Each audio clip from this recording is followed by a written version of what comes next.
Over the weekend and better part of the beginning of this week, William Ruto has hosted some world leaders and known African dictators to get an affirmation and a breather in the reality that he is one-term president and get a reprieve of the political pressure in the country. The African Forward Summit happening in Nairobi is just a sideshow of Mr. William Ruto to hoodwink Kenyans on the matters that affect them. But what is coming out of it is nothing for the Kenyan people. Anything, where is it for the common Kenyan without medical care, education, or security in their own country? We thank the United Nations Secretary General for coming to Nairobi so that we address him from here on the danger that the Horn of Africa faces, courtesy of his host, Mr. William Ruto, the man in charge. Thank you for coming. We shall tell you why Kenyans made noise and why they'll make some more noise when you meet them in the streets in your morning. Unknown to Antonio Guterres and Emmanuel Macron, we won't let them know whom they are dining with. Mr. William Ruto, a man who is the greatest disrespecter of the rule of law, the greatest human rights violator, a vicious man, a callous character, a con master, and a practicing dictator on internship from Suluhu, Yoweri Museveni, and his contemporaries from other African countries, especially the ones dining at State House now for a talk show. This is a man who in June 2024 butchered Gen Zs in their numbers, abducted others. This is the man who is the real primary responsibility bearer of the war in Darfur, where thousands of women and children are being butchered. Instead of boasting of hosting over 30 presidents in Nairobi, William Ruto must focus on solving domestic issues. 3 days ago, six Kenyans in Mandera were brutally butchered by Jubilant forces who continue to illegally occupy the Kenyan soil. 7 other Kenyans are fighting for their lives in hospital, and not a single word from William Ruto. As we speak, Mandera County remains insecure and a big threat to the peace in the Horn of Africa. This is highly occasioned by issuance of Kenyan national IDs to non-Kenyan Somalis to enable them get an easy access to passports across the world. This has opened the world to terror groups in terrorist shells in Somalia. We are aware of this. And I must say, dangerous trade disadvantages Kenyan Somalis as they are held in suspicion while applying for visas to travel to various nations across the world. Mr. Guterres, be informed, Ruto is the greatest threat to Kenyan democracy and human rights violation. Kenya has become a hub of state-sponsored goonism and political intolerance. Ahead of the 10th August 2027 polls, Kenya risks to have over 2 million goons in the streets, courtesy of William Ruto's creation.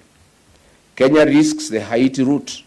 Women and children are tortured and attacked in churches with live ammunition, tear gas canisters, and the brutality of clubs and machetes, not once, not twice. Businesses belonging to certain communities are being touched by goons under police escort, and the president remains silent.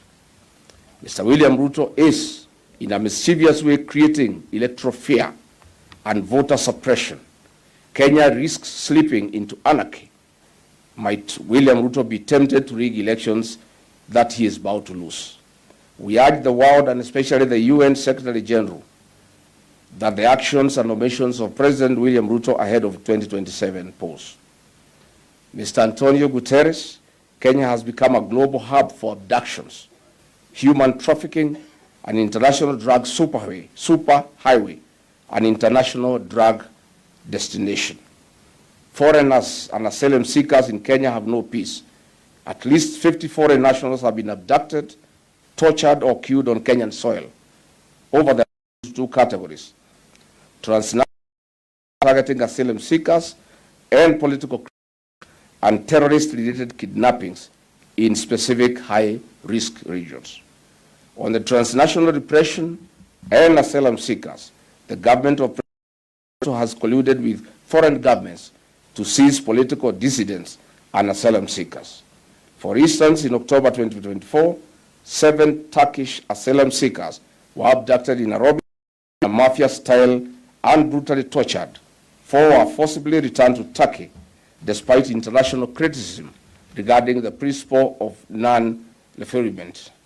In October 2024, Ugandan opposition leader Dr. Kiza Besigye was abducted in Nairobi and deported to Uganda to face political charges in the U.S. In January 2025, a Tanzanian journalist, Maria Sarungi, was abducted in Nairobi and was headed to Tanzania for charges and jail under Samia Suluhu, but Kenyans stopped it. Nationals from Southern Sudan, Ethiopia, Tanzania, and Rwanda have been targeted for their political activism or criticism of their home governments. They are not safe in Kenya. On William Ruto's dalliance with M23 rebels, the DRC president was visibly uncomfortable visiting Kenya for the summit, and thereafter he stayed for President Museveni's inauguration, a clear statement of his discomfort with Kenya's interference in DRC Congo. On the issue of peace in the Horn of Africa, Mr. Guterres, now that we are here in Kenya, we have severally warned about the war in Darfur, Sudan, Southern Sudan, DRC conflict, and Somalia. We have also spoken about Ruto's involvement through his good and direct assistance to rebels, especially Mr. Hemeti. Mr. Guterres, yesterday, you described the Sudan crisis as a nightmare and a carnage spilling out of control. You called for immediate ceasefire. You also condemned external interference. You also said this is a grave humanitarian violation of human rights, causing regional instability. You called for accountability. Unfortunately, you are seated with the very men in charge and responsible for what you are condemning, William Ruto. Mr. Guterres, you were seated with the war commander, and he hosted you to a state banquet yesterday night. You cannot talk about normalizing situation in Sudan when you are hosted by the commander and the men responsible for insecurity in the region. Recent exposes by media and other institutions have vindicated me. The following is the list of criminals from Somalia, Zimbabwe, Southern Sudan, and Sudan who have been issued with Kenyan diplomatic passports, and they are housed here in Nairobi by William Ruto, and they continue to cause havoc in their countries. Children and women in Sudan and DRC are crying because of his actions with M23. The media will be giving you a list of criminals, national criminals most facing sanctions, drug traffickers that have been issued by passports, the worst minister for interior since independence. A man for the right price will sell in the world. We'll be giving you that list so that you can also cross-check. The world must know that Kenya is an international and destination as well. In Mr. Ruto's cabinet sits 2 drug barons, Mr. Antonio Guterres. In Russia and Ukraine, as of May 2026, over 1,000 Kenyans are estimated to have been lured into fighting for Russia in the Ukraine war. Deaths reported. Many are tricked by force William Ruto and some of his cabinet secretaries who are actively involved in these matters. Of this atrocity must face the law. To the president, in the presence of Emmanuel Macron from France, it is important we let you know why Kenyans made noise to you at the University of Nairobi Taifa Hall. Disrespect or hatred. They had a message for you to French farms to a tune of Kenya shilling 7 billion being proceeds of crime, as their children are not in school and they have no food on the table. Mr. Macron, on September 30, 2020, under President Uhuru Kenyatta road. However, the deal by President William Ruto administration even before the contractor commenced works, ushering in Chinese to give room for corruption. The entry of the Chinese contractors, CRBC, came after in April last year.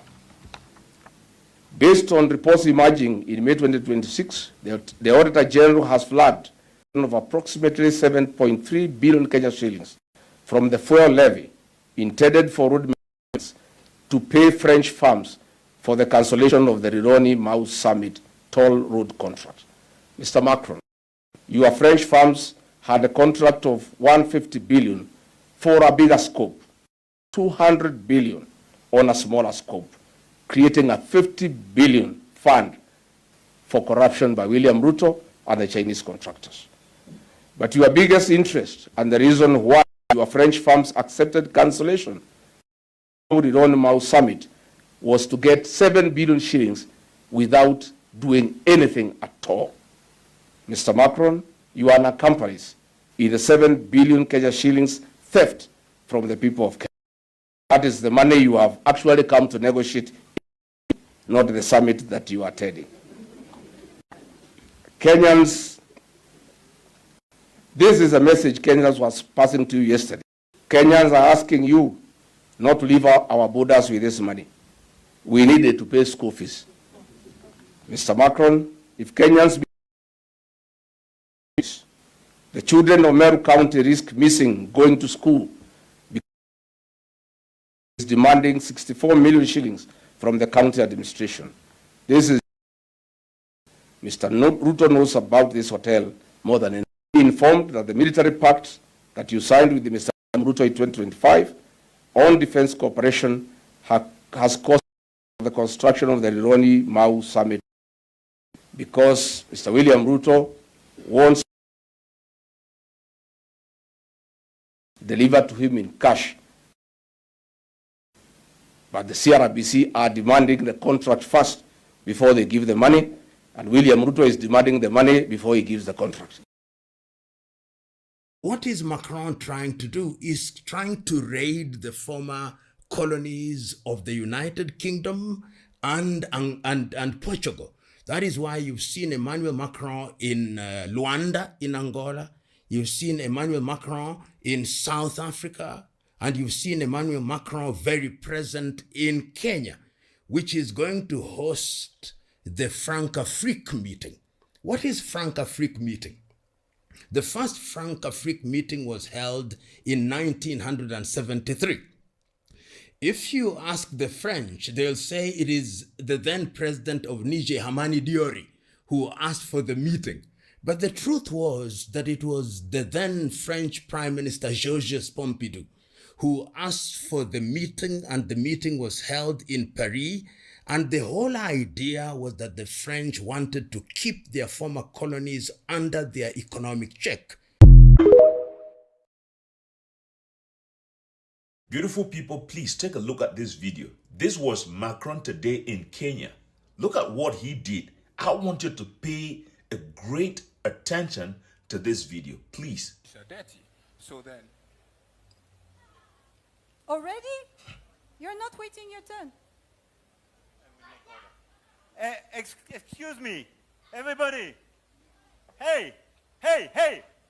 This is what some people's favorite, because when we are giving these analysis here, some people come to the comment section and say, oh, you're claiming as if you know everything, blah, blah, blah. This is what Macron did today on the African continent. This is nothing else but condescendence on Africans in their own country, on their own soil. I hope you can see. I hope you guys can understand. See, for those who think that France or these Westerners would ever have a win-win business or bilateral relationship with you, you are wasting your time. It's about time all African countries started taking after the AES. Because these people, there is just no way under any peaceful means they would ever look at you as their equals. They see you as non-human beings. Great job to the AES. Every day you guys would keep seeing why the AES is the right thing to do in Africa.